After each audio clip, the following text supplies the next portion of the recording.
तो बड़ी अपडेट, बड़ी जानकारी आपको बता रहे हैं। एसआईआर पर जारी सियासी घमासान के बीच सरकार के संचार साथी ऐप को लेकर अब बवाल शुरू हो गया है। विपक्ष के नेताओं की तरफ से अब इसे एक बड़ा मुद्दा बनाया जा रहा है, जिसको सदन में विपक्ष के नेताओं ने जमकर नारेबाजी की। साथ ही आरोप लगाया कि इस ऐप के जरिए लोगों की निजी जानकारी पर नजर रखी जा रही है। रवि कुमार माननीय गृह app, so it is a snooping app. I mean, clearly, it's ridiculous. Now, where else do they want to, I mean, citizens have their right to privacy. Even all of you must be having a right to privacy to send your own messages to family, friends, without the government looking at everything. It's not just one thing. It's not just snooping on the telephones. It's overall. They are turning this country into a dictatorship. Priyanka Gandhi ने संचार साथी app को लेकर सरकार पर निशाने साधे तो उनके समर्थन में उतरे कांग्रेस के वरिष्ठ नेता विवेक तन्खा और नासिर हुसैन ने भी सुर में सुर मिलाया। एकदम से किया गया है, बिना किसी पब्लिक नोटिस के, बिना पब्लिक डिस्कशन के, लोगों को कॉन्फिडेंस में नहीं लिया।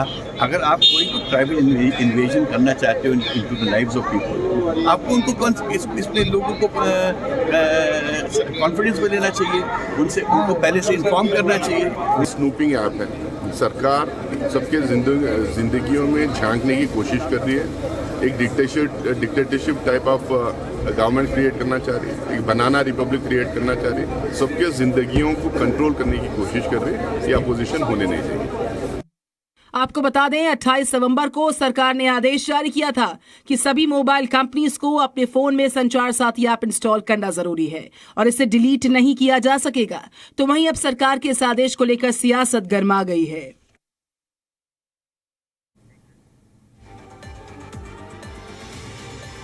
संचार साथी ऐप पर आपने भी सवाल उठाए। दुनिया की किसी डेमोक्रेसी ने ऐसा नहीं किया। संचार साथी ऐप को लेकर केजरीवाल ने केंद्र को घेरा। लोगों की प्राइवेसी और आजादी पर खुला हमला है। आपने ऐप को लोगों की प्राइवेसी पर हमला बताया।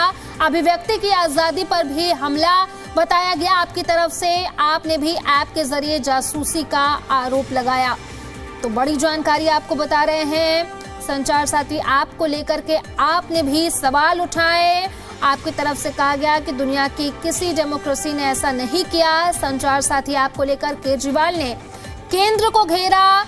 लोगों की प्राइवेसी और आजादी पर खुला हमला है। आपने ऐप को लोगों की प्राइवेसी पर हमला बताया। अभिव्यक्ति की आजादी पर भी हमला बताया गया आपकी तरफ से। आपने भी ऐप के जरिए जासूसी का आरोप लगाया।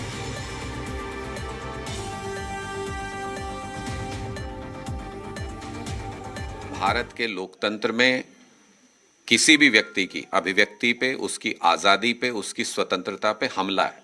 और मैं ऐसा इसलिए कह रहा हूं कि आप जब किसी भी मोबाइल ऐप में को मैंडेटरी कर देंगे मैन्युफैक्चरर के लिए, आप डालिए ना, ऐप स्टोर पे डालिए, जिसको डाउनलोड करनी होगी कर लेंगे। आप अगर उसको मैंडेटरी कर रहे हैं तो इसका मतलब उसके पीछे आपकी कुछ सोच है।